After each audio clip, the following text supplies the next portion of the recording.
Swarm defense games can be thought of as many different types. Some are base building survival, they can have bullet hell elements, or they could be looser tower defense types. Either way, these are some of the most popular playable games and exciting upcoming ones soon to be at our gates. But can you last in any of them? Let's find out. Summoning the Swarm, Deep Rock Galactic Survivor. This is a single-player survivor-like auto shooter where you'll be taking on hordes of lethal aliens, you'll be mining riches and unlocking powerful upgrades to survive. This one has been a phenomenal success already. It released into early access early on in 2024 to very positive user reviews on Steam, almost breaching 90%, and it's still in early access. This one definitely gives a very dwarf mining vibes, and if you're into dwarves, if you're into mining, and you're into maybe perhaps digging a little too deep, then Deep Rock Galactic Survivor definitely seems like a good one to jump into. Now, it seems very exciting, just visually. If you're looking at the footage on screen, there's so much going on. Large things trying to kill you, and many small things trying to kill you as you just try to mine your way through. But you'll be leveling up, increasing your power, shooting with more and more powerful weapons developed in your arsenal, and just trying to survive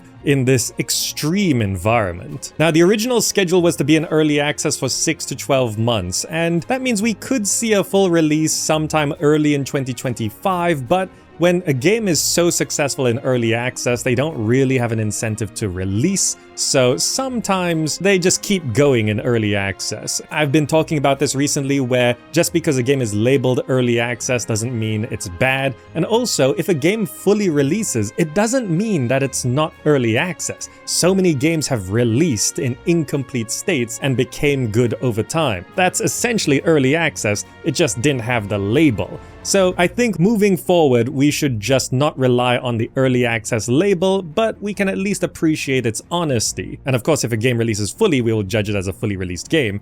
But it doesn't mean the early access games are bad or the fully released games are good. Anyway, Deep Rock Galactic Survivor, dwarf mining, it's a popular theme these days, and this one is off to a strong start.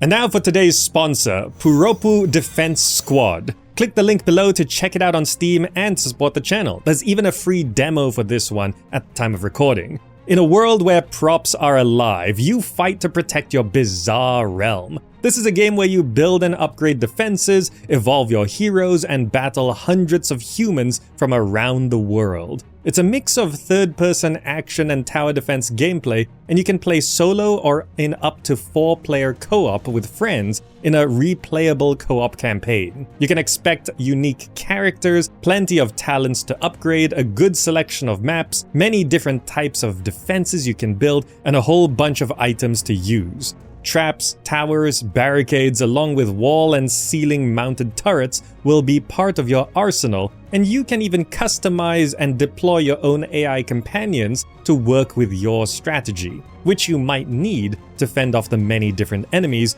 who could have special abilities themselves. Visually, it's chaotic, colorful, and exciting, and I think the idea of jumping into this game with friends and grouping together and surviving against waves of enemies is always an exciting and fun thing to do for a party game or just with friends in general. But also, this one is not so serious and it's not so heavy. You might be able to get into this with friends who you wouldn't normally be playing multiplayer with. It's ridiculous, but also relentless. So remember to click the link below to try the free demo, wishlist, and get the game. Thank you so much for your support, and thanks to Play Together Studio for sponsoring. Continuing the Swarms, Halls of Torment.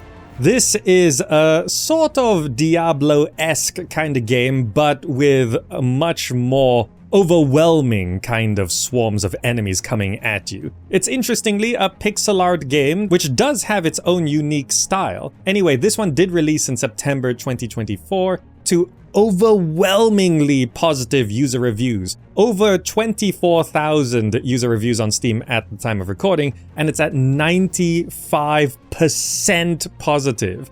A game that well reviewed generally is a safe bet, And if you at all like the kind of gameplay you're seeing, this is gonna be a good one for you to get into. In Halls of Torment, you'll be slaying hordes of terrifying monsters, and it's kind of a horde survival roguelite kind of game. You'll be meeting the lords of the underworld that are awaiting you, plenty of treasures to find, magical trinkets to equip, and a growing cast of characters will grant you the power to vanquish horrors from beyond.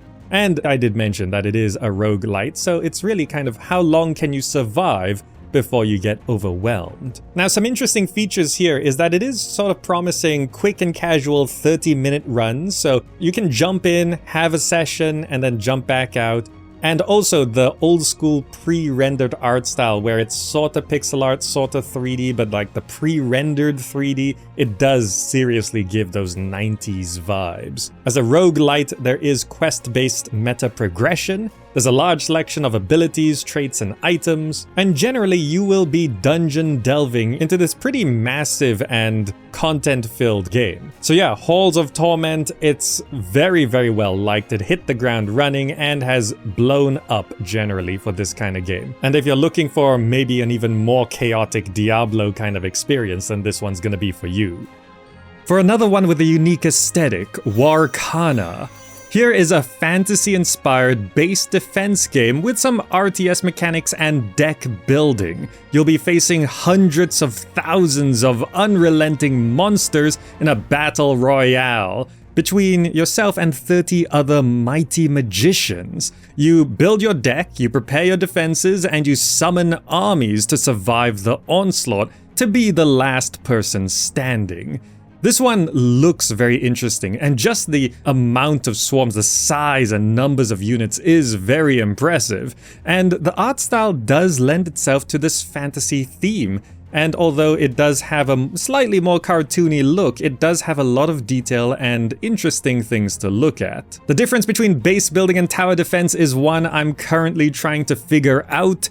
Generally, I think tower defense games, enemies follow a path, whereas base building swarm games, they just swarm you from all angles freeform style, but that's a work in progress of a genre definition. This one, you do build up and upgrade your base. There's a single player campaign. There is a multiplayer mode where you can compete against other players, and the various factions and decks you can build really can give you a lot of options on how you're going to be dealing with the hordes in this game. Now, this one has fully released to mixed reviews, but mostly positive at times, floating around 70% positive on Steam. But there is also a free demo at the time of recording, so you can just try WARCANA before jumping in, and then you can decide whether you want to go cast some magical spells at these swarms. For reals. Hey, now that you're a bit into the list, I'm sure you're enjoying it, so it'd be greatly appreciated if you can like the video. And if you want to support, use the GOG referral link below to buy any game or become a patron on Patreon, where I'm planning to run exclusive Let's Plays, because those don't really work on YouTube anymore. Thank you. Alright, next game. Flooding in, Swarm Grinder. This one is an action roguelite game with pixel art graphics where swarms of enemies are swarming towards you, and you have to make your way through this mass of spreading and evolving cells which are hosting dormant enemies. So as you make your way through this environment, more and more enemies awaken. You'll be collecting various game-changing skills and upgrading yourself to create unique builds to help you survive through the masses. Some features here is there's this horde trigger mechanic, which isn't so much in many of these other games. There's 3 characters with rank missions to go through, and there's 3 maps and 7 evolution difficulties, a bunch of skills, over 120 unique upgrades, gadgets, items with rarities, many enemy types and a couple bosses, and the pixel art aesthetic is sort of one of the selling points as well. So as you explore through the world, you find synergies to maximize the potential of different skills and equipment and your own playstyles to make sure that you can really slaughter your way through these mutated cells. Kind of an action Osmosis Jones, I guess this game is. Swarm Grinder, it does look like it's pretty promising to play. It has mostly positive user reviews on Steam and is fully released, so this is one that you can look at right now and get into if you find it interesting. For a sort of tower defense swarm survival game, Castle of Alchemists. This one, you'll be defending your castle in a fast-paced tower defense action hybrid game with, what I have to say, very nice pixel art. Not just because of the characters and the environments, but specifically on the effects, the fire, the lightning, the ice, the elements, and how they are animated in pixel art. It just looks really, really nice. And that's sort of one of the main challenges with pixel art, to have the effects and the lighting, all of that come together, the explosions, the actual fluid movements of certain effects in pixel art. That is very hard to do. And Castle of Alchemist does express those effects very cleanly, very nicely, and they're just so smooth, surprising, when I'm pretty sure they are looking like hand-drawn animations, but it just looks so smooth, which means they really put in the work to the animations in this game. Now, it is a tower defense game, which is going to be for some of you and not all of you, but it did release into early access around the middle of 2023, so it is playable for now, and did get a few hundred user reviews at about 90% positive, so those who are getting into it right now are enjoying it, though it was supposed to only be in early access for a few months, and it's well past that right now. So the game is still growing, it is still being updated, but when it's going to be fully released, it is very unclear because they're well past their original deadline. But in terms of pixel art, Castle of Alchemist does look great. For a contentious one, Outpost Infinity Siege. And I know if you go to the Steam page for this game, you're gonna see immediately the mixed review scores floating between 60 to 66% on Steam, and that is very discouraging. Once you see that mixed rating, you don't really want to jump in, do you? But having said that, this one is maintaining a pretty solid player base, and if you think of 60% on Steam being a 6 out of 10, it basically means more people like this than not, and also it's probably more to do with it's targeting a specific audience, and it didn't quite set the expectations to attract just that audience. That's a problem with Steam review scores. You can't just take it at face value. Context and history plays into how these Steam scores actually turn out. Now, this one is sort of a mixed genre kind of game. There's first-person shooting, there's tower defense, there's actual base building, as in your cameras from above building a base, and all sorts of things with third-person mechs to control, and also just a variety of enemies. So there's generally a lot here. You're looting and farming, and there's a co-op feature where you can survive these waves with friends, or you could just go it alone and try build an impenetrable fortress of armaments while you also run around and gun things down yourself. Outpost Infinity Siege, there's a bit more specificity you should look into before jumping in, but the ones who do enjoy it seem to be sticking with it, and it's continuing to get updates, so maybe it will be what you're looking for. Next up, we've got Starship Troopers Extermination. This one turned out to be a pretty big success, with some caveats. Now, this got very positive user reviews on Steam, over 80% since its full release, with over 26,000 user reviews and a pretty solid player base continuing to play the game. Having said that, if you look at recent reviews, they're sub 50%. Now, this is a Starship Troopers game. You are a trooper fighting all the bugs, shooting and defending these outposts, building up your base and trying to hold on against these waves of arachnids. And you can play this in 16-player co-op. So it sounds very exciting, and the Starship Troopers universe is a perfect setting for a swarm-based defense game. But the mixed reviews are because of a number of things. There are many complaints about performance issues or bugs. Some even say this game was better in early access than in full release. So you should probably be a little cautious stepping into this world, and maybe if it performs well for you, then this is gonna be a solid good game, but it might not perform well for you, so have a closer look. If you're into Starship Troopers, you should maybe try it, but make sure you test things out first and look properly into the game before fully committing. For a darker one, Cataclismo. In this game, you are building up fortresses, brick by brick, to stand against endless hordes of horrors. It's a real-time strategy-esque with resource management, there's siege defense and exploration of a map, and you are trying to push back the darkness and hold out against this swarm of evil creatures. Now, this one did release into early access to very positive user reviews on Steam, over 90% positive. At first glance, you might not have expected this one to take off so well, because it looked like more of an indie one, and it was a little unclear what it was, but then it released into early access and people started loving it. So this one has hit the ground running, jogging at least. And the base building in terms of designing your grand fortress is one of the main selling points here. You're not just placing down fixed structures, you're properly designing your fortifications with a highly modular building system. And you can build cheaply with wood or establish more permanent structures with stone, and you have to adapt your fortress to the needs of the swarms approaching you. Not to mention, you get to control your units and make sure you place them to defend properly. And there's a single-player narrative campaign, skirmish mode with handcrafted maps, and there's replayable endless modes that you can go at as well. So Cataclismo has been a relatively good success already. It's planning for a full release sometime in 2025. But for now, it's going through early access and you can jump in right now, and it seems to be one of the safer bets.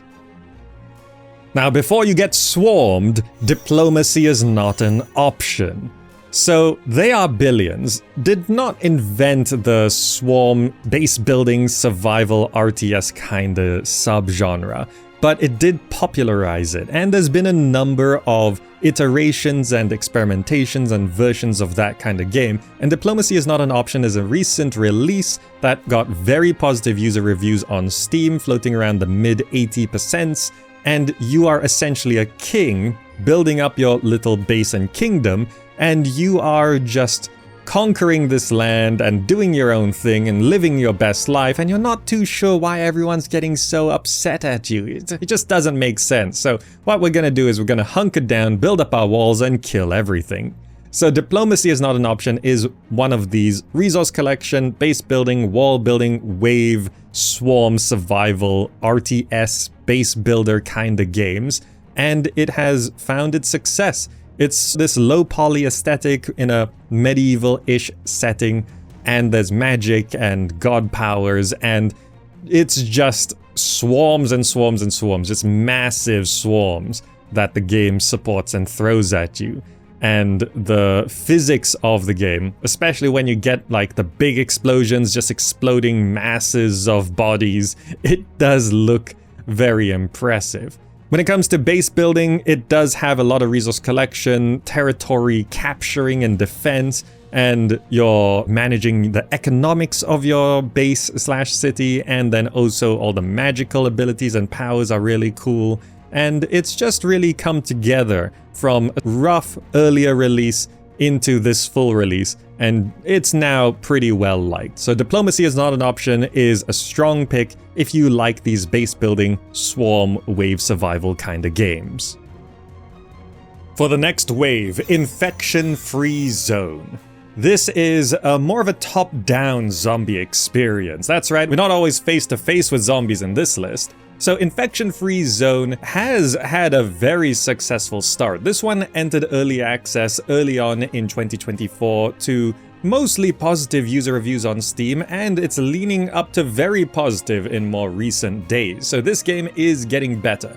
This one, the unique thing is that you can pick a real-world location based on map data and actually survive in a zombie apocalypse at that location. You can go survive at your favorite theme park, or your hometown, or your actual house. You know, so that's a really interesting thing to do. And also, it is sort of a base building-ish kind of game, where you're rebuilding and readapting the buildings around you to create a self-sustaining settlement. You will be taking charge of a group of survivors from your city, and when the night falls, you have to defend against waves of infected zombies to create this infection-free zone. During the day, you'll be sending out teams of people to scavenge for resources, but also you'll have to fight off the living because, you know, as with any good zombie apocalypse, who's the real monster? The monsters or the humans? And of course, as the days and nights go on, things get more and more intense. So Infection-Free Zone, a very promising one that's still in early access. And the original plan was to be in 1 year of early access, so it's looking at a 2025 full release date, but it seems like people are jumping in right now. Many thousands of people have played Infection-Free Zone and they seem to like it. So it seems one that you can definitely get right now if you really like the theme, but you can wait for full release, which shouldn't be too long considering its general success so far. In a similar vein and an even bigger success, Thronefall. At first glance, this looks like a little indie, low-poly kinda strategy game, but this one has blown up. Over 16,000 user reviews on Steam, which is pretty massive, at 96% positive. Like, when you see this game, you can see what it is, and if you're into that, the people who have jumped in from just looking at the trailer, they're like, oh, that's the promise? You jump in, they deliver on the promise, and that's how you get these super high user review ratings. Thronefall is another base building, sort of medieval-esque in a slight fantasy world. You collect resources, build up your fortifications, and defend your little kingdom against massive waves of swarming enemies. It's pretty straightforward. Like, the way they sell this game and market the game is very straightforward. It's a one-sentence description, a minimalist game about building and defending your little kingdom. That's basically it. The Steam description is like 2 paragraphs. And it's really self-explanatory, and that's why these sorts of games can get so popular and they get so well liked, because the idea of it is so simple and the communication of that simple idea is so clear. It's just, this is Thronefall, you like this kind of thing? You're gonna like this one. And then a bunch of people jumped in and it's just super, super popular now. Tons of people are still playing Thronefall, and if you like what you see, then you can be one of them too. That was a bunch of games. Which one was your favorite, and do you think any others deserve a mention? This is of course just one list of many that I've made. Maybe the game you're looking for is in another video on the playlist. Check that linked on screen and down below. Thanks for watching, and I'll see you in the next video.